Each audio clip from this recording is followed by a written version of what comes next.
হযরত বড় পীর আব্দুল কাদের জিলানী রহমাতুল্লাহি আলাইহির সময়কালে যখন কোনো মানুষ বিপদে পড়ে তার কাছে যেতেন, তখন তিনি তাদেরকে সবুর করার পরামর্শ দিতেন এবং নামাজ পড়তে বলতেন। তিনি প্রায় সময়ই মানুষদেরকে ইসলামের দাওয়াত দিতেন, ইসলামের নানান বিষয় নিয়ে আলাপ আলোচনা করতেন। একদিন তিনি একটি গাছের ছায়ায় বসে তার ভক্তদের সাথে গুরুত্বপূর্ণ কথায় ব্যস্ত ছিলেন। এমন সময় সেইখান দিয়ে এক অমুসলিম দুধওয়ালা নারী মাথায় কলসি নিয়ে চিন্তিত অবস্থায় যাচ্ছিলেন। হযরত বড় পীর আব্দুল কাদের জিলানী ছিলেন আল্লাহর ওলি, তাই তিনি মহিলাটিকে দেখেই বুঝে গেলেন যে মহিলাটি দুশ্চিন্তাগ্রস্ত। তখন বড় পীর আব্দুল কাদের জিলানী রহমাতুল্লাহি আলাইহি ওই মহিলাটিকে ডাক দিলেন। হযরতের ডাকে মহিলাটি ওনার কাছে আসলো। তখন বড় পীর আব্দুল কাদের জিলানী রহমাতুল্লাহি আলাইহি মহিলাটিকে জিজ্ঞাসা করলেন, মা, তোমাকে এত চিন্তিত লাগছে কেন? কি হয়েছে তোমার? তখন মহিলাটি তার বিষয়ে আল্লাহর ওলিকে সবকিছু খুলে বললেন। মহিলাটি বললেন, হুজুর, আগে আমরা অনেক ধনী ছিলাম, আমাদের অনেক গৃহপালিত পশু ছিল, কিন্তু আমার স্বামীর মৃত্যুর পর একের পর এক সবগুলো পশু মারা যায়। এখন আমার কাছে একটি মাত্রই জন্তু অবশিষ্ট রয়েছে। এর দুধ বিক্রি করেই আমি আমার বাচ্চাদের খাবার জোগাড় করি। এছাড়াও একটি কথা তিনি আল্লাহর ওলিকে বলতে চাইলেন, কিন্তু বলার আগে সে এই দিক ওই দিক ভালো করে তাকিয়ে দেখলেন। তখন বড় পীর হযরত আব্দুল কাদের জিলানী রহমাতুল্লাহি আলাইহি তার সমস্যা বুঝতে পারছিল, কারণ আল্লাহর ওলিরা মানুষের মনের খবর বুঝতে পারে। এগুলো বুঝতে পেরে বড় পীর আব্দুল কাদের জিলানী মহিলাটিকে বললেন, হে মা, তুমি কি ভাবছো?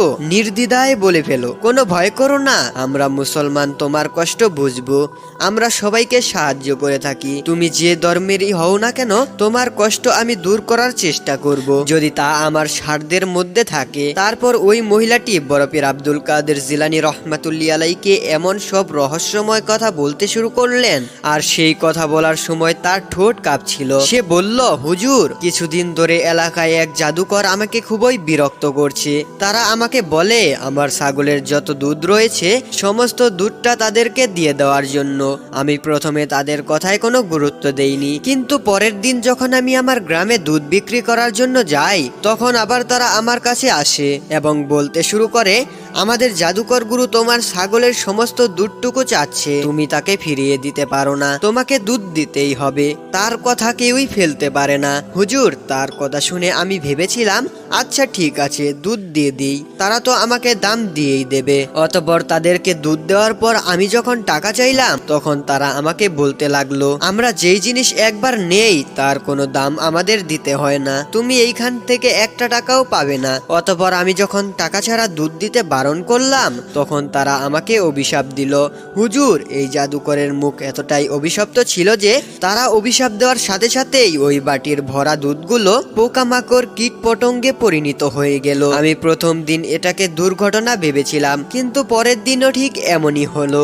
আমি যে পাত্রেই ছাগলের দুধ নিতাম সেই পাত্রই পোকামাকড়ে ভরে যেত। অতঃপর বাধ্য হয়ে আমি পরের দিন ওই 6 জন জাদুকরের সঙ্গীর কাছে গেলাম, আর কান্না করতে করতে তাদেরকে বলতে লাগলাম, অর্ধেক দুধ আপনারা নিয়ে নেন আর অর্ধেক দুধ আমার বাচ্চাদেরকে দিয়ে দেন। কিন্তু ওই শয়তানদের ওপর এসব কথার কোনো গুরুত্বই ছিল না। অতঃপর কাঁদতে কাঁদতে মহিলাটি বাড়িতে চলে গেল।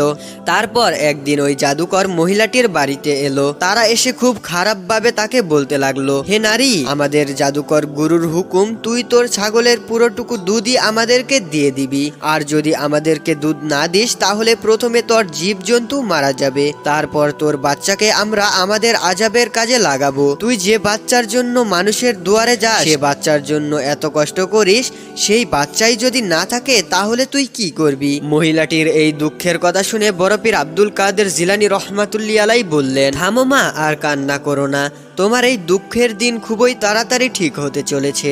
এটা শুনে মহিলাটি বলতে লাগলো, হুজুর, আমার দুঃখের কথা বাদ দিন, আমার তো কোনোভাবে দিন চলেই যাবে, কিন্তু আপনারা খুব সহজ সরল মানুষ মনে হচ্ছে, তাই আপনাদেরকে দেখে আমি এদিকে আসলাম আপনাদেরকে সাবধান করার জন্য।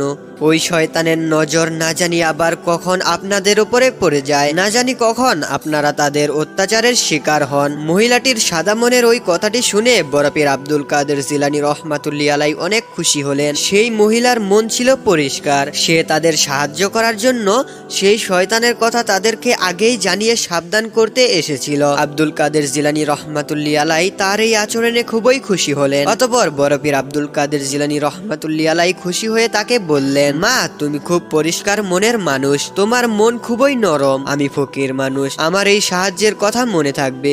তুমি এখন চলে যাও। আমরা মুসলমানরা বিশ্বাস করি আল্লাহ তাআলা যতক্ষণ পর্যন্ত কাউকে কোনো বিপদগ্রস্ত না করেন ততক্ষণ পর্যন্ত এই পৃথিবীর কোনো মানুষই তাদেরকে বিপদে ফেলতে পারে না। যদি তুমি ওই জাদুকর লোকজনের ভয়কে বাদ দিয়ে আল্লাহকে ভয় করো এবং ইসলাম ধর্ম গ্রহণ করে নাও, তাহলে তুমি নিজেই সহি সালামতে থাকবে। তুমি কখনো তাদেরকে ভয় পাবে না, তোমার প্রাণীগুলো আর তোমার বাচ্চারা বেঁচে যাবে। তারপর মহিলাটি বলল, হুজুর, আপনি আমাদের ক্ষুধার কথা বলছেন, তাই না হুজুর? আমি তাদেরকে প্রতিদিনই মনে করি, কিন্তু কোথায়? আমার দুঃখ তো কোনোভাবেই মিটছে না। তারপর হযরত বড় পীর আব্দুল কাদের জিলানী রহমাতুল্লাহ আলাই বললেন, তুমি তো সেই খোদার কথা বলছো যাকে তোমরা পূজা করো। তোমাদের সেই খোদা শুধুমাত্র একটি পাথর, সে তো নিজের জায়গা থেকে নিজেই নড়াচড়া করতে পারে না, সে তোমাদেরকে কিভাবে সাহায্য করবে? আর আমি যে খোদার কথা বলছি সে এক অদ্বিতীয় আল্লাহ, আর তার কোনো শরীক নেই। কেউ কখনো তার সিদ্ধান্ত বদলাতে পারে না। তুমি যদি সেই আল্লাহকে বিশ্বাস করতে শুরু করো তাহলে তুমি সহি সালামতে থাকবে। শয়তানের শক্তি কিছুদিনের জন্য, আর রহমানের রাহিম আল্লাহর শক্তি সব সময়ের জন্য। হযরত বড় পীর আব্দুল কাদের জিলানী রহমাতুল্লাহ আলাই যখন এইসব কথা বলছিলেন, এমন সময় মহিলাটি দেখলেন জাদুকরের ওই 6 জন শিষ্য তাদের দিকে আসছে। এটা দেখে মহিলা হযরত বড় পীর আব্দুল কাদের জিলানী রহমাতুল্লাহ আলাইকে বললেন, দেখুন হুজুর, দেখুন ওরা এদিকেই আসছে, তারা হয়তো আমাকেই খুঁজছে। ওই মহিলাটিকে ভয় পেতে দেখে বড় পীর বললেন, তুমি আমার মেহমান, তোমার ভয় পাওয়ার কোনো কারণই নেই, আমি ওদেরকে সঠিক জবাব দিয়ে দেব। এমন সময় জাদুকর 6 জন শিষ্য এসে আজব আজব কথা বলতে শুরু করলো, আর ওই মহিলাটিকে বলল, তুই এখানে বসে আছিস আর আমাদের গুরু ওইখানে দুধের জন্য অপেক্ষা করছে, আজকে তোর রক্ষা নেই। এই কথাগুলো শুনে হযরত বড় পীর আব্দুল কাদের জিলানী রহমাতুল্লাহ আলাই বললেন, তোমরা থামো, এই মহিলাকে আমি আটকে রেখেছিলাম এখানে, যেহেতু তোমরা আসছো তাহলে তোমরাও বসো। এই কথাগুলো শুনে ওই 6 জন শিষ্যর মনে হতে লাগলো যে তাদের পা যেন মাটিতে ঢুকে গিয়েছে, কেউ যেন তাদের পা শিকড় দিয়ে বেঁধে রেখেছে। তারা বড় পীরের চেহারার দিকে অবাক হয়ে তাকিয়ে থাকলো। তারা এমন ভাবে আটকে গিয়েছিল যে তাদের আর কিছুই করার ছিল না। তাদের শুধু এতটুকু মনে হয়েছিল বড় পীর আব্দুল কাদের জিলানী রহমাতুল্লাহ আলাই তাদের সামনে বসা তাদের গুরু। এগুলো ভাবতে ভাবতে তারা সবাই একদম চুপ হয়ে গেল।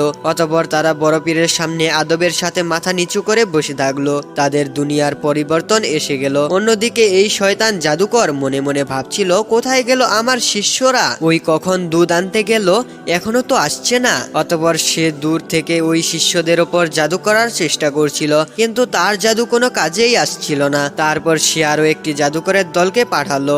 ওই দলটি যখন সেখানে পৌঁছালো তখন হযরত বড় পীর আব্দুল কাদের জিলানী রহমাতুল্লাহ আলাই তাদেরকেও বসার অনুমতি দিলেন। এই কথা শোনা মাত্রই তারাও মাটিতে নিচু হয়ে বসে গেল। জাদুকরের দ্বিতীয় দলটিও যখন চলে গেল এবং হারিয়ে গেল তখন সে অনেক চিহ্নিত হয়ে পড়লো আর ভাবতে লাগলো, দুইটা দলকে আমি দুধ আনার জন্য পাঠালাম, কিন্তু কেউই এখন ফিরে আসছে না। মনে হয় সেই সুন্দরী দুধ বিক্রেতা নারী তাদেরকে আটকে দিয়েছে, আমাকে এখনই যেতে হবে। অতঃপর জাদুকর সেইখানে গিয়ে রাগান্বিত হয়ে জোরে সোরে চিৎকার করে বলল, তোমরা এখানে কি করছো? আমি কি তোমাদেরকে বসে থাকার জন্য পাঠিয়েছিলাম? তারপর বড় পীর আব্দুল কাদের জিলানী রহমাতুল্লাহ আলাই বললেন, আমি ওদেরকে আটকে দিয়েছি। জাদুকর বলল, তোমার এত বড় স্পর্ধা যে তুমি আমার শিষ্যদেরকে আটকে রাখো? এই বলে সে জাদুকর মন্ত্র পড়ে ফু দিয়ে শিষ্যদেরকে পাথর বানিয়ে দিল। অতঃপর সেই জাদুকর হযরত আব্দুল কাদের জিলানী রহমাতুল্লাহ আলাইকে বলতে লাগলো, আমি এগুলোর ওপর এত আমল করেছি যে আমার চেয়েও বড় কোনো জাদুকর এখানে নেই। আমি যেভাবে চাই, যখন চাই তখনই মানুষদেরকে কীটপতঙ্গে পরিণত করতে পারি। এই বলে সে মন্ত্র পড়ে তার শিষ্যদের ওপর ফু দিতে চেষ্টা করলো। জাদুকর ভেবেছিল এখনই তার শিষ্যরা উঠে দাঁড়াবে এবং বড় পীর আব্দুল কাদের জিলানী রহমাতুল্লাহ আলাইহির ওপর আক্রমণ করবে, কিন্তু জাদুকরের সব মন্ত্রই ফিরে আসছিল। জাদুকর এখন এগুলো করে ক্লান্ত হয়ে গিয়েছিল। তখন হযরত বড় পীর আব্দুল কাদের জিলানী রহমাতুল্লাহ আলাই বললেন, এসব জাদুটনা এখানে চলবে না, এরা এখন আমার শিষ্য, তোমার না। এরা এখন মুসলমান হয়ে গেছে। এদের দ্বারা তুই গরিব দুঃখী মানুষদের ওপর দিনের পর দিন অত্যাচার করে আসছিস। তোর জন্যই এই বেচারি দুধওয়ালা নারী অনেক সমস্যায় পড়েছে। বড় পীর হযরত আব্দুল কাদের জিলানী রহমাতুল্লাহি আলাইহির কথা শুনে জাদুকর খুবই রেগে গেল এবং চিৎকার করে সে মন্তব্য করতে শুরু করলো। আর তখনই সেইখানে কিছু দুষ্টু জিন এসে উপস্থিত হলো। তার ডাকে যত বড় বড় শয়তান ছিল তারা সবাই চলে আসলো। তখন এই জাদুকর বলতে লাগলো, হে আমার শিষ্যরা, তোমরা এই জাদুকরের ওপর আক্রমণ করো। সে আমার শিষ্যদের ওপর জাদু করেছে এবং আমার জায়গা জমি দখল করতে যাচ্ছে। তখনই সেই দুষ্ট জিনেরা বড় পীর হযরত আব্দুল কাদের জিলানী রহমাতুল্লাহি আলাইহির নুরানি চেহারা দেখে ভয় পেয়ে গেল এবং জাদুকরের জাদু তার উপরেই পতিত হলো এবং জাদুকর সেইখানেই মারা গেল। একবার দুইজন পথিক পথ চলতে চলতে ক্লান্ত হয়ে পড়লো। তাদের ক্ষুধাও লেগেছিল ভীষণ। খাওয়া দাওয়া করার জন্য দুইজনে মিলে একটি সুবিধাজনক জায়গায় বসে পড়লো। এরপর পুটলি থেকে বের করে নিল যার যার খাবার। একজনের কাছে রয়েছে 5টি রুটি আর অন্যজনের কাছে রয়েছে 3টি রুটি। তারা যখন খাবার খাওয়ার জন্য তৈরি হলো তখন সেখানে হাজির হলো একজন মুসাফির। তার বেশভূষ একদম সাদাসিধে। সে বলল, ভাই, আমি অনেক ক্ষুধার্ত, আমার খুব ক্ষুধা লেগেছে, আমার কাছে তেমন খাবার কিছুই নেই, তোমরা আমাকে কিছু খাবার দাও। পথিক দুইজন একজন আরেকজনের দিকে তাকালেন এবং মনে মনে ভাবলেন তারা দুইজনে খাবে আর একজন মুসাফির না খেয়ে থাকবে, এ কেমন কথা। তাই মুসাফিরকে তাদের সঙ্গে খেতে বসার অনুরোধ করলো। অতঃপর মুসাফির তাদের সঙ্গে খেতে বসলো। একজনের 5টি রুটি, অন্যজনের 3টি রুটি। তবুও তারা রুটি বন্টনে কোনো তারতম্য করলো না। তারা ভাবলো কারো সঙ্গে খাবার না থাকতে পারে, কিন্তু ক্ষুধা তো আর কম লাগেনি। তাই তারা একত্রে খেতে বসে পড়লো। একজন বেশি খাবে আরেকজন কম খাবে, তাই বা কেমন কথা। তিনজনে সমান রুটি খেলো। খাওয়া দাওয়া শেষ হলে এবার বিদায়ের পালা। মুসাফির চলে যাওয়ার সময় পথিক দুইজনকে লক্ষ্য করে বলল, ভাই, আমি শুধু তোমারটাই খেলাম, তোমাদের কিছু খাওয়াতে পারলাম না। এই নাও 8টি দেরহাম, তোমরা দুইজনে ভাগাভাগি করে নিও।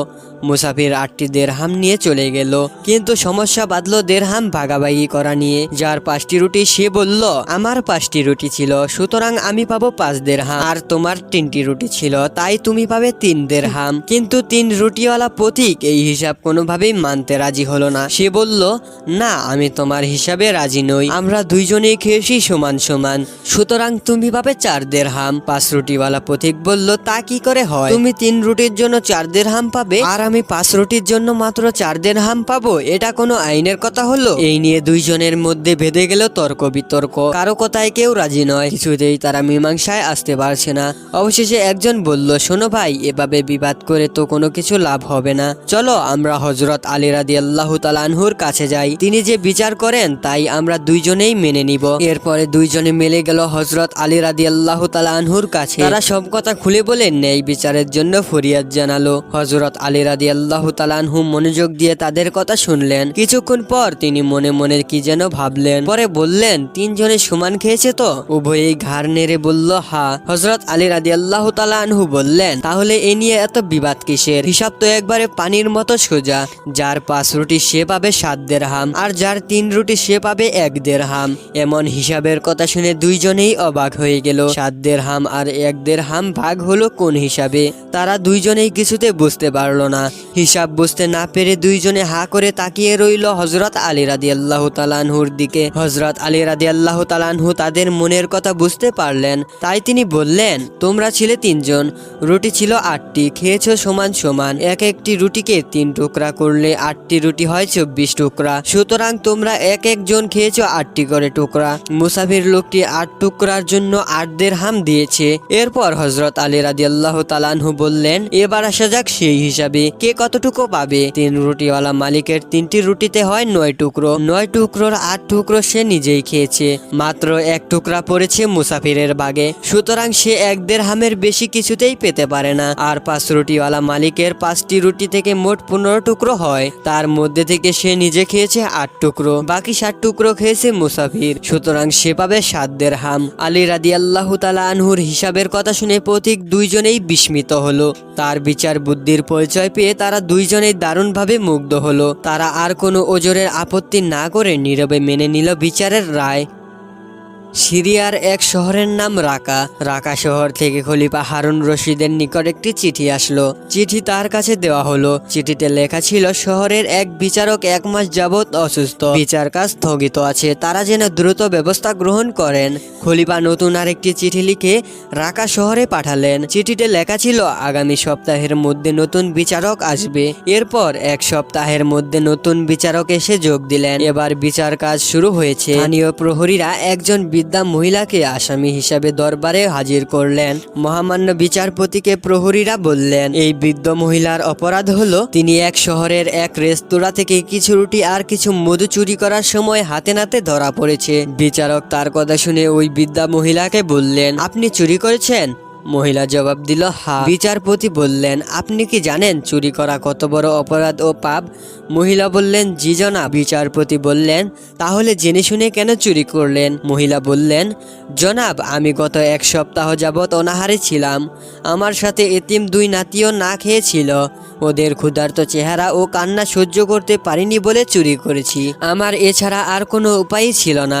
বিচারপতি এবার পুরো দরবারে চোখ বোলালেন এবং বললেন, কাল যেন নগণ খাদ্য, শরিয়া, পুলিশ প্রধান ও সমাজের গণ্যমান্য ব্যক্তিগণ সবাই উপস্থিত থাকেন। তখন এই মহিলার রায় দেওয়া হবে। পরের দিন সকলেই সবাই হাজির হলো। বিচারক যথাসময়ে রায় ঘোষণা করে বললেন, বৃদ্ধা মহিলার চুরির অপরাধ প্রমাণিত হয় 500টি চাবুক, 500 দিনার রূপমুদ্রা আর অনাদায় 1 বছরের কারাদণ্ড তার নামে দায়ের করা হলো। তবে অকপটে সত্য বলার কারণে তার হাত কাটা মাফ করা হলো। বিচারক প্রহরীকে চাবুক আনার জন্য নির্দেশ দিলেন এবং বিচারক চেয়ার থেকে নিচে নেমে বৃদ্ধ মহিলার কাছে দাঁড়ালেন। এবার বিচারক বললেন, যেই নগরের এক ক্ষুধার্ত বৃদ্ধ মহিলা না খেয়ে ক্ষুধার যন্ত্রণায় চুরি করতে বাধ্য হয়, সেই নগরের সবচেয়ে বড় অপরাধী হলো সেই দেশের খলিফা। আর আমি এসেছি সেই খলিফার প্রতিনিধি হয়ে। আমি যেহেতু তার অধীনে চাকরি করি, তাই 50টি চাবুক আমার হাতেই মারা হোক। আর এটাই হলো বিচারকের আদেশ। আদেশ যেন পালন করা হয় এবং বিচারক হিসাবে আমার উপরে চাবুক মারতে যেন কোনো রকম করুণা বা দয়া দেখানো না হয়। অতঃপর বিচারক হাত বাড়িয়ে দিলেন। 2 হাতে পরপর 20টি চাবুক মারা হলো। চাবুকের আঘাতের ফলে হাত থেকে রক্ত গড়িয়ে পড়ছে। ওই অবস্থায় বিচারক পকেট থেকে একটি রুমাল বের করলেন। একজন বিচারকের হাত বাঁধার জন্য এগিয়ে গেলে বিচারক নিষেধ করলেন এবং বিচারক বললেন, যেই শহরের নগর প্রধান, খাদ্য গুদাম প্রধান ও অন্যান্য সমাজ হিতাকাঙ্ক্ষীরা একজন অভাবগ্রস্ত মহিলার ভরণ পোষণ করতে পারে না, সেই নগরে তারাও অপরাধী। তাই বাকি 30টি চাবুক তাদেরকে মারা হোক। এরপর বিচারক নিজের পকেট থেকে রুমাল বের করে 50টি রূপমুদ্রা রাখলেন। তারপর বিচারপতি উপস্থিত সবাইকে বললেন, যেই সমাজে একজন বৃদ্ধা মহিলাকে চোর বানায়, যেই সমাজে এতিম শিশুরা উপবাস থাকে, সেই সমাজে সবাই অপরাধী। তাই উপস্থিত সবাইকে 100 দিনার মুদ্রা জরিমানা করা হলো। এবার মোট 500টি রূপমুদ্রা থেকে 100টি রূপমুদ্রা জরিমানা বাবদ রেখে বাকি 400টি মুদ্রা থেকে 20টি চুরি যাওয়া দোকানের মালিককে বুঝিয়ে দেওয়া হলো। বাকি 300টি 80 রূপমুদ্রা বৃদ্ধা মহিলাকে দিয়ে বললেন, এইগুলো আপনার ভরণ পোষণের জন্য। আর আগামী মাসে আপনি খলিফা হারুন রশিদের দরবারে আসবেন। খলিফা হারুন রশিদ আপনার কাছে ক্ষমা প্রার্থী। 1 মাস পরে বৃদ্ধা মহিলা খলিফার দরবারে গেলেন এবং দেখলেন খলিফার দরবারে বসে থাকা লোকটিকে চেনা চেনা লাগছে। মহিলা ভয়ে ভয়ে খলিফার আসনের দিকে এগিয়ে যান। কাছে গিয়ে বুঝতে পারলেন লোকটি সেই দিনের বিচারক। খলিফা চেয়ার থেকে নেমে এসে বললেন, আপনাকে ও আপনার এতিম 2 নাতিকে উপবাস রাখার জন্য সেই দিন বিচারক হিসাবে আমি ক্ষমা চেয়েছিলাম। আজ দরবারে ডেকে এনেছি প্রজা অধিকার সমুন্নত করতে না পেরে অদম্য এই খলিফাকে ক্ষমা করে দেওয়ার জন্য। আপনি দয়া করে আমাকে ক্ষমা করুন। একদিন হযরত সুলাইমান আলাইহিসসালাম সাথী সঙ্গীদের নিয়ে সফর করছিলেন। পথিমধ্যেই ছিল এক বিশাল সমুদ্র। সমুদ্র পাড়ি দেওয়ার সময় হঠাৎ হযরত সুলাইমান আলাইহিসসালামের দৃষ্টি পানির উপরে পড়ল। তিনি লক্ষ্য করে দেখলেন এক জায়গার পানি খুব দ্রুত ঘুরপাক খাচ্ছে, কিন্তু আশেপাশের পানি একেবারেই স্থির।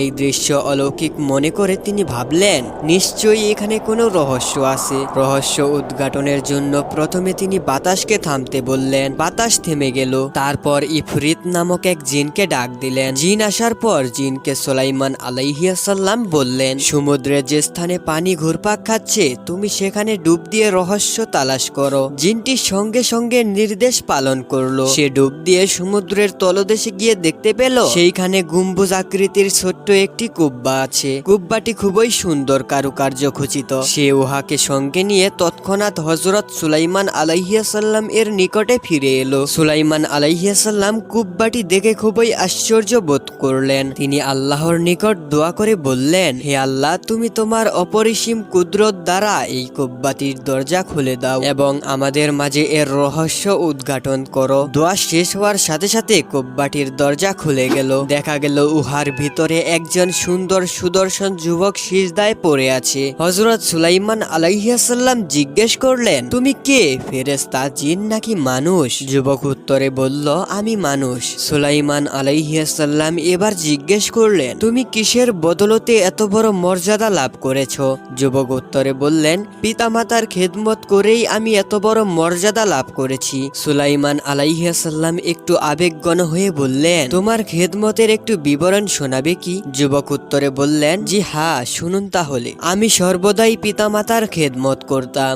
এক সময়ে আব্বাজান ইন্তিকাল করেন। আম্মাজান তখন বুড়ো হয়ে গেলেও হাঁটাচলা করতে পারতেন, কিন্তু কয়েক বছর যাবার পর তিনিও চলন শক্তি একেবারে হারিয়ে ফেললেন। কারো সাহায্য ছাড়া কিছুই করতে পারেন না। তখন থেকেই আমি তাকে পিঠের ওপরে নিয়ে চলতাম। তার যেন কোনো কষ্ট না হয় সেদিকে আমি খুবই সতর্ক দৃষ্টি রাখতাম। একদিন আমার প্রতি সন্তুষ্ট হয়ে আমার মা আল্লাহর নিকট দোয়া করলেন, হে আল্লাহ, তুমি আমার সন্তানকে অল্প জিনিসেই সন্তুষ্ট রাখো এবং আমার মৃত্যুর পর তার বাসস্থান আসমান জমিন ব্যতীত অন্য কোনো জায়গায় দান করিও। কিছুদিন পর আম্মাজান দুনিয়া থেকে বিদায় নিলেন। তার ইন্তিকালের পর একদিন আমি সমুদ্রের পাশ দিয়ে যাচ্ছিলাম। হঠাৎ সেখানে একটি কুব্বা দেখতে পেলাম। কুব্বাটি দেখে আমার মনে কৌতূহল জাগলো। আমি কুব্বাটির কাছে গেলাম। আমি দূর থেকে কুব্বাটির কাছে যেতেই উহার দরজা খুলে গেল। আমি ভিতরে প্রবেশ করলাম। সাথে সাথেই উহার দরজা বন্ধ হয়ে গেল। এরপর থেকে আমার জানা নেই যে আমি কোথায় আছি। তখন সুলাইমান আলাইহিসসালাম যুবককে জিজ্ঞাসা করলেন, এই কুব্বার ভেতরে তোমার রিজিকের ব্যবস্থা কি রূপে হয়? যুবক উত্তরে বলল, যখন আমার ক্ষুধা লাগে তখন আল্লাহ তাআলা এই কুব্বার একপাশে একটি বৃক্ষ তৈরি করে দেন। আমি উক্ত বৃক্ষের ফল খেয়েই ক্ষুধা নিবারণ করি। আর যখন আমার পিপাসা লাগে তখন কুব্বাটির দেওয়াল থেকে দুধের চেয়ে সাদা, মধুর চেয়ে মিষ্টি ও বরফের চেয়ে ঠান্ডা পানি বের হয়। সেই পানি পান করেই আমি তৃষ্ণা মেটাই। সুলাইমান আলাইহিসসালাম জিজ্ঞেস করলেন, এর ভিতরে তুমি রাত দিন কিভাবে বুঝো? যুবকটি উত্তরে বলল, যখন ভোর হয় তখন কুব্বাটি সাদা হয়ে যায়। তখনই আমি বুঝি যে এখন দিন শুরু হয়েছে। আর সূর্য ডুবে গেলে কুব্বাটি অন্ধকার হয়ে যায়। তখনই আমি বুঝি যে রাত শুরু হয়েছে। এভাবেই আমি দিন ও রাতের পার্থক্য বুঝতে পারি। অতঃপর হযরত সুলাইমান আলাইহিসসালাম পুনরায় দোয়া করলেন। ফলে কুব্বাটির দরজা আগের মতোই বন্ধ হয়ে গেল। বনি ইসরাইলের এক ধনী লোক ছিল, যার কোনো সন্তান ছিল না। তার উত্তরাধিকারী ছিল একজন ভ্রাতুষ্পুত্র। ভ্রাতুষ্পুত্র চাচার সম্পত্তি তাড়াতাড়ি পাওয়ার আশায় মনে মনে ভাবলো চাচাকে খুন করে ফেলবে। যেই কথা সেই কাজ। একদিন ভ্রাতুষ্পুত্র চাচাকে হত্যা করে ফেলে এবং রাতে তার চাচার লাশ গ্রামের এক লোকের দরজার সামনে রেখে আসে। সকালে ভ্রাতুষ্পুত্র কিছু লোক নিয়ে ওই লোকটির ওপর হত্যার অপবাদ দেয়। অবশেষে দুই দলে বিভক্ত লোকেদের মধ্যে মারামারি ও খুনাখুনির উপক্রম হয়। এমন সময় একদল জ্ঞানী লোকেরা তাদেরকে বললেন, তোমাদের মধ্যে আল্লাহর নবী হযরত মূসা আলাইহিসসালাম বিদ্যমান থাকতে একে অপরকে হত্যা করছো কেন? চলো আমরা মূসা আলাইহিসসালামের কাছে যাই। এরপর এই বিবাদের মীমাংসার জন্য বনি ইসরাইলের লোকেরা হযরত মূসা আলাইহিসসালামের শরণাপন্ন হলো। যেহেতু সাধারণ উপায়ে এই সমস্যা সমাধান করা সম্ভব ছিল না, তাই হযরত মূসা আলাইহিসসালাম অলৌকিক পন্থায় এই সমস্যা সমাধানের উদ্যোগ নেন। তিনি বনি ইসরাইলদেরকে বলেন, আল্লাহ তাআলা নির্দেশ দিয়েছেন যে একটি গরু জবাই করতে হবে। এরপর জবাই করা গরুর এক টুকরা হাড্ডি নিহত ব্যক্তির গায়ে স্পর্শ করলে সে জীবিত হয়ে হত্যাকারীর নাম বলে দেবে। তারা এই নির্দেশ শুনে হযরত মূসা আলাইহিসসালামকে বলল, এই ধরনের পরামর্শ দিয়ে তুমি কি আমাদের সাথে ঠাট্টা করছো? হযরত মূসা আলাইহিসসালাম জবাবে বললেন, ঠাট্টা বিদ্রূপ করা অজ্ঞ লোকদের কাজ। আল্লাহর নবীরা কখনোই এমনটা করেন না। যদি হত্যাকারীকে চিহ্নিত করতে চাও তবে নির্দেশিত এই কাজটি করতে হবে। যখন ইহুদিরা বুঝতে পারল যে গরু জবাই করার আদেশ সত্য এবং আদেশ পালনীয়, তখন তারা তালবাহানা শুরু করলো। বনি ইসরাইলেরা মূসা আলাইহিসসালামকে বলল, তুমি আমাদের জন্য তোমার প্রতিপালককে স্পষ্টভাবে জানিয়ে দিতে বলো যে তা কিরকম গরু। মুসা আলাইহিস সালাম বলল, আল্লাহ বলেছেন সেই গরু বৃদ্ধও নয়, অল্প বয়স্কও নয় বা সাবালকও নয়, মধ্যবয়স্ক। অতঃপর তোমরা যেমন আদেশ পেয়েছ তেমনই পালন করো। তারা বলল, তুমি আমাদের জন্য তোমার প্রতিপালকের নিকট প্রার্থনা করো, তিনি যেন আমাদের গরুর রং কেমন তা বর্ণনা দেন। মুসা আলাইহিস সালাম বললেন, আল্লাহ তাআলা বলেছেন সেই গরুর রং গাঢ় হলুদ, যা দর্শকদেরকে আনন্দ দেয়। অতঃপর ইহুদিরা চিন্তিত হয়ে পড়লেন এবং একে অপরকে বলতে লাগলেন, এরকম গরু কোথায় পাবো? শেষ পর্যন্ত ইহুদিরা আল্লাহর নির্দেশ মোতাবেক গরু খুঁজতে শুরু করলেন। আল্লাহর নীলা খেলা বোঝা বড়ই কঠিন। আল্লাহ যেমন গরুর কথা ইহুদিকে বলেছিলেন, এমন গরু শুধু একজনের কাছেই ছিল। সে বনি ইসরায়েলের একজন ধার্মিক লোক ছিলেন। সে অত্যন্ত গরিব ছিলেন, দিন মজুরি করে সংসার চালাতেন। তার একটি গাভী ছিল। ধার্মিক লোকটা মারা যাবার সময় একদিন তার স্ত্রীকে বলল, আমি যদি মারা যাই তাহলে আমার এই শিশু সন্তানের জন্য গাভীটি একটি জঙ্গলে আল্লাহর তত্ত্বাবধানে রেখে যাচ্ছি। সন্তান যখন বড় হবে তখন তাকে বলে দিও তোমার পিতা তোমার জন্য মেরাজ স্বরূপ এই গাভীটি রেখে গেছেন, আর বলিও সে যেন ওই জঙ্গলে গিয়ে ইব্রাহিম, ইসমাইল, ইসহাক ও ইয়াকুবের প্রভুর নাম ধরে ডাক দেয়, তাহলে গাভীটি তার কাছে চলে আসবে। তার কিছুদিন পর লোকটি ইন্তেকাল করেন। এদিকে ছেলেও বড় হতে লাগলো। ছেলে যখন বড় হলো তখন সে জঙ্গল থেকে কাঠ কুড়িয়ে এনে বিক্রি করত। বিক্রি করে যা উপার্জন করত তা 3 ভাগ করত। 1 ভাগ নিজের জন্য এবং 1 ভাগ মায়ের জন্য খরচ করত, আর বাকি 1 ভাগ দান খয়রাত করত। অনুরূপভাবে রাতকে 3 ভাগ করত। ছেলেটি 1 ভাগ ঘুমাতো, 1 ভাগ মায়ের খেদমত করত, আর 1 ভাগ আল্লাহর ইবাদত করত। একদিন ছেলেটির মা তাকে বললেন, তোমার বাবা মেরাজ স্বরূপ তোমার জন্য একটি গাভী রেখে গেছেন। সেটি এক জঙ্গলে আল্লাহর তত্ত্বাবধানে লালিত পালিত হচ্ছে। তুমি জঙ্গলে গিয়ে এই বলে আওয়াজ দাও, হে ইব্রাহিম, ইসমাইল, ইসহাক ও ইয়াকুবের প্রভু, গাভী প্রদান করো।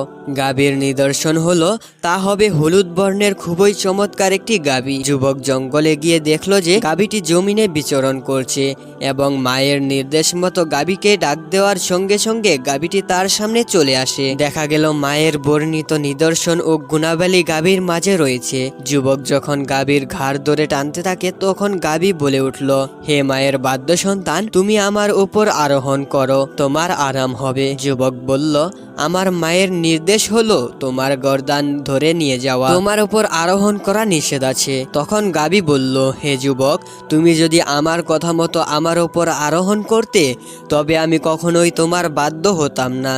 তোমার মায়ের অনুগত্যের কারণে তোমার এই মর্তবা হাসিল হয়েছে যে তুমি যদি পাহাড়কে নির্দেশ দাও সেও চলতে শুরু করবে। এবার যুবক গাভীকে নিয়ে মায়ের কাছে চলে যায়। মা তাকে বলে, তুমি তো গরিব, দিনে কাঠ সংগ্রহ করো আর রাতের বেলায় ইবাদত বান্দিগি করো, এতে তোমার প্রচুর পরিশ্রম ও কষ্ট হয়, তাই মনে করছি তুমি এটি বিক্রি করে ফেলো। ছেলেটি মাকে জিজ্ঞাসা করলো, কত দেরহামের বিনিময়ে বিক্রি করব? মা তাকে বলল, এখন এটার বাজার মূল্য 3 দেরহাম আছে, তুমি 3 দেরহাম মূল্যে বিক্রি করবে এবং বিক্রির পূর্বে ফের আমার কাছ থেকে জেনে নিবে। যুবকটি মায়ের নিদর্শন মোতাবেক গাভীটি বিক্রি করার জন্য বাজারে নিয়ে যেতে লাগলো। এদিকে আল্লাহ তাআলা যুবকের মাতৃভক্তি পরীক্ষার জন্য ফেরেশতা প্রেরণ করলেন। ফেরেশতা যুবকের কাছে আসলেন এবং বললেন, হে যুবক, তোমার গাভীর দাম কত? যুবক বলল, 3 দেরহাম, কিন্তু শর্ত হলো আমার মাকে জিজ্ঞাসা করে ফের জেনে নিব। ফেরেশতা বললেন, 6 দেরহামের বিনিময়ে আমি এই গাভীটি খরিদ করব। এই গাভীটি তুমি আমার কাছে বিক্রি করে দাও, তোমার মাকে জিজ্ঞাসা করার কোনো প্রয়োজন নেই। যুবক বলল, তুমি যদি গাভীর সমান পরিমাণ স্বর্ণ আমাকে দাও তবুও আমি মায়ের অনুমতি ছাড়া গাভীটি বিক্রি করব না। এই কথা বলে যুবক গাভীটি নিয়ে বাড়ির দিকে রওনা হলেন এবং বাড়ি পৌঁছে মায়ের কাছে সমস্ত ঘটনা বর্ণনা করে বললেন। মা এসব শুনে যুবককে জানালেন, উনি তো ক্রেতা নন, বরং ফেরেশতা, তোমার পরীক্ষা নেওয়ার জন্যই এসেছেন। যাও, তুমি তার কাছে গিয়ে জিজ্ঞাসা করো আমরা এই গাভীটি বিক্রি করব কিনা। যুবক ফিরে তার নিকট গাভী নিয়ে গেলেন এবং বিক্রির ব্যাপারে পরামর্শ চাইলে ফেরেশতা বললেন, এখনই এটা বিক্রি করব না। অতঃপর ফেরেশতা বনি ইসরাইলের নিহিত ব্যক্তি ও হযরত মুসা আলাইহিস সালাম এর সঙ্গে তাদের সম্পূর্ণ ঘটনা জানিয়ে বললেন, এখনই গাভীটি বিক্রির কোনো প্রয়োজন নেই, গাভী নিয়ে বাড়িতে চলে যাও। বনি ইসরাইলের লোকেরা যখন এই গাভীটি দেখবে তখন তারাই এই গাভীটি খরিদ করে নিবে। তুমি তাদের নিকট গাভীর চামড়া পরিমাণ স্বর্ণ মুদ্রার বিনিময়ে গাভীটি বিক্রি করবে। ওদিকে বনি ইসরাইলের নিকট যুবকের কাছে থাকা গাভী জবহের নির্দেশ হলো। তারা গাভীটি খুঁজতে খুঁজতে যুবকের নিকট এসে পেলেন এবং জিজ্ঞাসা করলেন, তোমার গাভীটি কত দিরহামের বিনিময়ে বিক্রি করবে? যুবক বলল, আল্লাহ তাআলার শপথ, এই গাভীটির চামড়াপূর্ণ স্বর্ণের কম মূল্যে আমি এই গাভীটি বিক্রি করব না।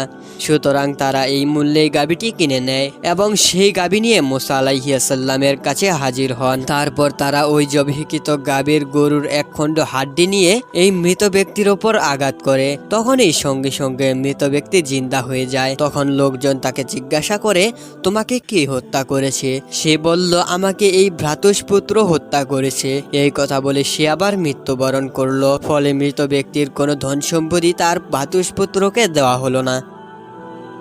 একবার দুইজন পথিক পথ চলতে চলতে ক্লান্ত হয়ে পড়ল। তাদের ক্ষুধাও লেগেছিল ভীষণ। খাওয়া দাওয়া করার জন্য দুইজনে মিলে একটি সুবিধাজনক জায়গায় বসে পড়ল। এরপর পুটলি থেকে বের করে নিল যার যার খাবার। একজনের কাছে রয়েছে 5টি রুটি আর অন্যজনের কাছে রয়েছে 3টি রুটি। তারা যখন খাবার খাওয়ার জন্য তৈরি হলো তখন সেখানে হাজির হলো একজন মুসাফির। তার বেশভূষ একদম সাদাসিধে। সে বলল, ভাই, আমি অনেক ক্ষুধার্ত, আমার খুব ক্ষুধা লেগেছে, আমার কাছে তেমন খাবার কিছুই নেই, তোমরা আমাকে কিছু খাবার দাও। পথিক দুইজন একজন আরেকজনের দিকে তাকালেন এবং মনে মনে ভাবলেন তারা দুইজনে খাবে আর একজন মুসাফির না খেয়ে থাকবে, এ কেমন কথা। তাই মুসাফিরকে তাদের সঙ্গে খেতে বসার অনুরোধ করলো। অতঃপর মুসাফির তাদের সঙ্গে খেতে বসলো। একজনের 5টি রুটি, অন্যজনের 3টি রুটি। তবুও তারা রুটি বন্টনে কোনো তারতম্য করলো না। তারা ভাবলো কারো সঙ্গে খাবার না থাকতে পারে, কিন্তু ক্ষুধা তো আর কম লাগেনি। তাই তারা একত্রে খেতে বসে পড়লো। একজন বেশি খাবে আরেকজন কম খাবে, তাই বা কেমন কথা। তিনজনে সমান রুটি খেলো। খাওয়া দাওয়া শেষ হলে এবার বিদায়ের পালা। মুসাফির চলে যাওয়ার সময় পথিক দুইজনকে লক্ষ্য করে বলল, ভাই, আমি শুধু তোমারটাই খেলাম, তোমাদের কিছু খাওয়াতে পারলাম না। এই নাও 8টি দিরহাম, তোমরা দুইজনে ভাগাভাগি করে নিও। মুসাফির 8টি দিরহাম নিয়ে চলে গেল, কিন্তু সমস্যা বাঁধলো দিরহাম ভাগাভাগি করা নিয়ে। যার 5টি রুটি সে বলল, আমার 5টি রুটি ছিল, সুতরাং আমি পাবো 5 দিরহাম, আর তোমার 3টি রুটি ছিল, তাই তুমি পাবে 3 দিরহাম। কিন্তু 3 রুটিওয়ালা পথিক এই হিসাব কোনোভাবেই মানতে রাজি হলো না। সে বলল, না, আমি তোমার হিসাবে রাজি নই, আমরা দুইজনেই খেয়েছি সমান সমান, সুতরাং তুমি পাবে 4 দিরহাম। 5 রুটিওয়ালা পথিক বলল, তা কি করে হয়? তুমি 3 রুটির জন্য 4 দিরহাম পাবে আর আমি 5 রুটির জন্য মাত্র 4 দিরহাম পাবো? এটা কোনো আইনের কথা হলো? এই নিয়ে দুইজনের মধ্যে বেঁধে গেল তর্ক বিতর্ক। কারো কথায় কেউ রাজি নয়, কিছুতেই তারা মীমাংসায় আসতে পারছে না।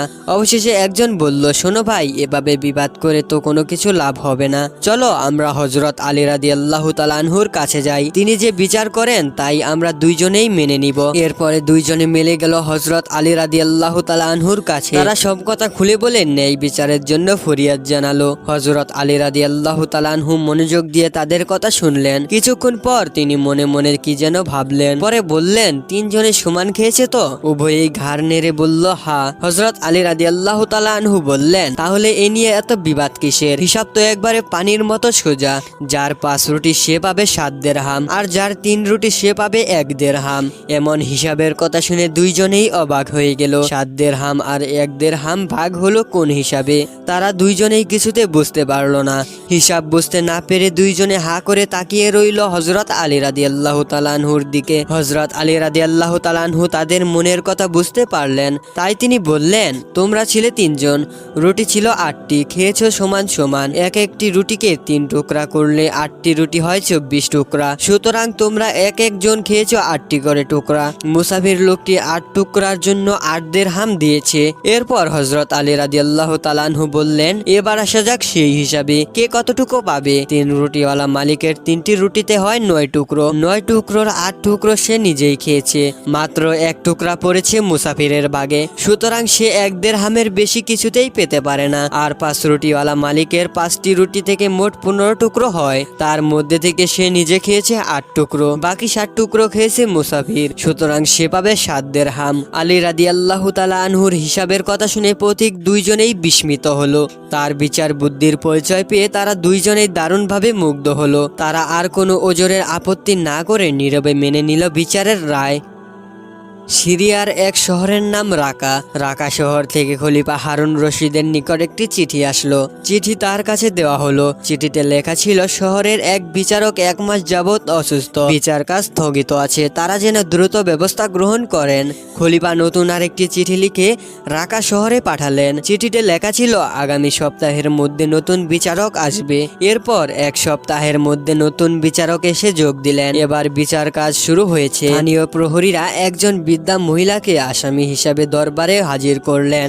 মহামান্য বিচারপতিকে প্রহরীরা বললেন, এই বৃদ্ধ মহিলার অপরাধ হলো তিনি এক শহরের এক রেস্তোরাঁ থেকে কিছু রুটি আর কিছু মধু চুরি করার সময় হাতে নাতে ধরা পড়েছে। বিচারক তার কথা শুনে ওই বৃদ্ধা মহিলাকে বললেন, আপনি চুরি করেছেন?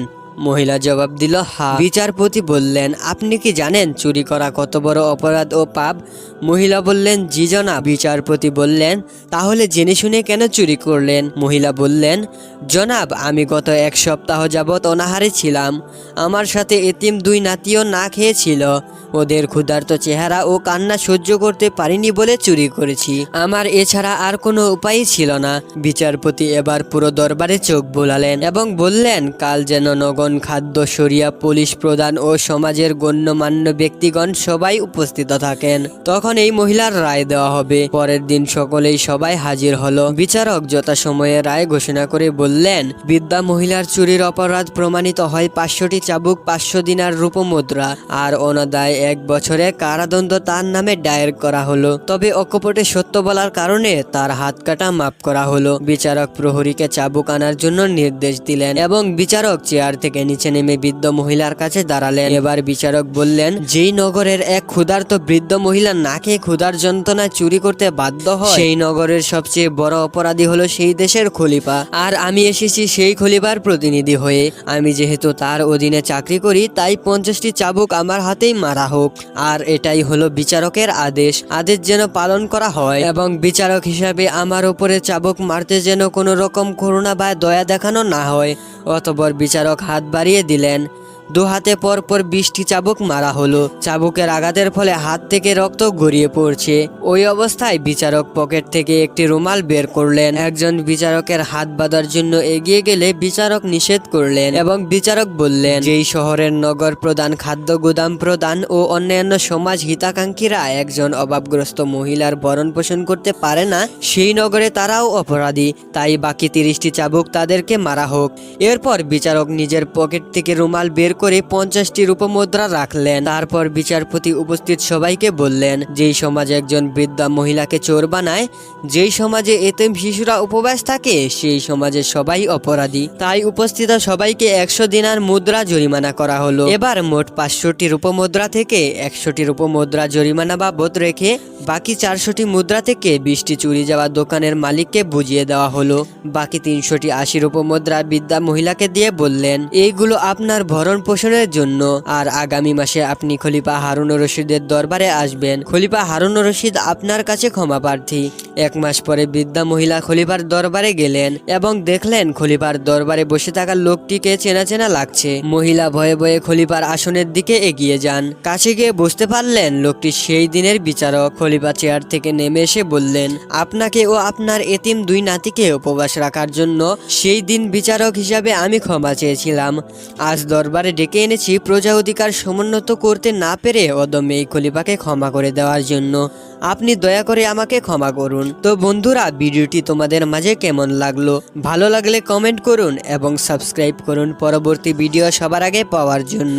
আজকের মতো এইখানেই বিদায় নিচ্ছি। পরবর্তীতে আরেকটি ভিডিও নিয়ে তোমাদের সাথে দেখা হবে। ততক্ষণে আল্লাহ হাফেজ। আসসালামু আলাইকুম ওয়া রাহমাতুল্লাহি ওয়া বারাকাতুহু।